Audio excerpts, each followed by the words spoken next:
आज के इस नए वीडियो में आप सभी का स्वागत है और आज हम देखेंगे प्राइस टू बुक रेशियो कैसे निकाला जाता है और इसका मतलब क्या होता है। तो प्राइस टू बुक रेशियो का मतलब होता है, प्राइस टू बुक रेशियो अगर हमें निकालना है तो इसका सिंपल सा मतलब है कि शेयर का price divided by book value पर शेयर।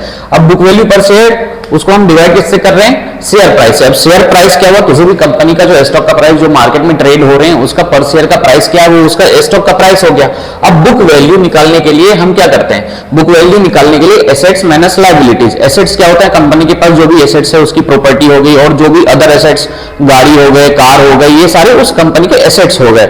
उसके बाद लायबिलिटीज मतलब कंपनी के ऊपर कर्ज कितना है, उसे अभी लोगों को देना कितना है या फिर इन्वेस्टर्स को कितना देना है, वो उसकी लायबिलिटीज हो गई। अब यहाँ पे हमने बुक वैल्यू जो है एसेट्स हमने ले लिया 1000, ठीक है, और लायबिलिटीज हमने ले लिया 500। तो हमारा बुक वैल्यू क्या आ गया, बुक वैल्यू का मतलब हो गया एसेट्स माइनस लायबिलिटीज। तो हमारा जो है बुक वैल्यू वो निकल करके आया 500। अब यहां पे हमें क्या निकालना है, बुक वैल्यू पर शेयर।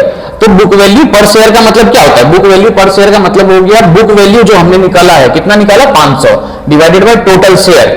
टोटल शेयर उसके मार्केट में कितने हैं, तो सिंपल सा हमने यहाँ पे टोटल शेयर ले लिया 100, ठीक है। अब 100 ले लिया और इसका बुक वैल्यू हमने कितना निकाला था 500 हमने बुक वैल्यू निकाला। तो बुक वैल्यू पर शेयर हमें अगर निकालना है तो हम कैसे निकालेंगे, book value divided by total share. हमने टोटल शेयर लिया 100, तो यहाँ पे बुक वैल्यू जो है वो हमने कितना निकाला 500, ये हमने 500 निकाला बुक वैल्यू। टोटल शेयर हमने कितना लिया 100, तो 500 डिवाइडेड बाय 100 ये हमारे क्या निकल गए, बुक वैल्यू पर शेयर, ठीक है। बुक वैल्यू पर शेयर जो हमारे निकले 5, तो अब हमें क्या निकालना है, price to book value ratio, ठीक है।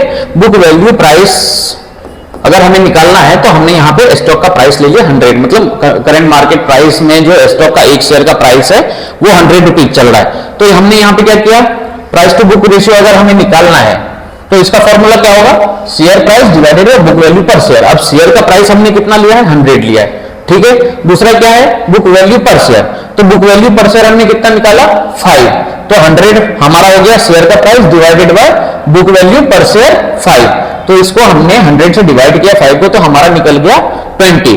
अब इसका मतलब क्या हुआ, प्राइस टू बुक रेशियो हमारा निकल के आ गया 20। इसका मतलब ये हुआ कि अगर कंपनी के से आपको 1 रुपए का अर्निंग करना है तो आपको उस कंपनी को आप कितना पे कर रहे हो, 20 रुपीज। अगर एक कंपनी को आप 1 रुपए उससे कमाने हैं तो आप उसको 20 रुपए पे कर रहे हो। और ये जो है हर कंपनी टू कंपनी वेरी करती है, किसी कंपनी के पास एसेट्स ज्यादा है, बट वहीं पे अगर आप आईटी कंपनी को कंपेयर करोगे दूसरे अदर कंपनी से तो आईटी कंपनी के पास बहुत ज्यादा एसेट्स नहीं रहते हैं, उनके पास इंप्लॉय ज्यादा रहते हैं। तो इंप्लॉय जो होते हैं वो कभी भी एसेट्स में नहीं आते हैं, वो एक तरीके से एक्सपेंस में आते हैं, तो उसको हम एसेट्स में कैलकुलेट नहीं कर सकते। अगर आपको ये वीडियो अच्छा लगा हो तो सब्सक्राइब करें और ज्यादा से ज्यादा शेयर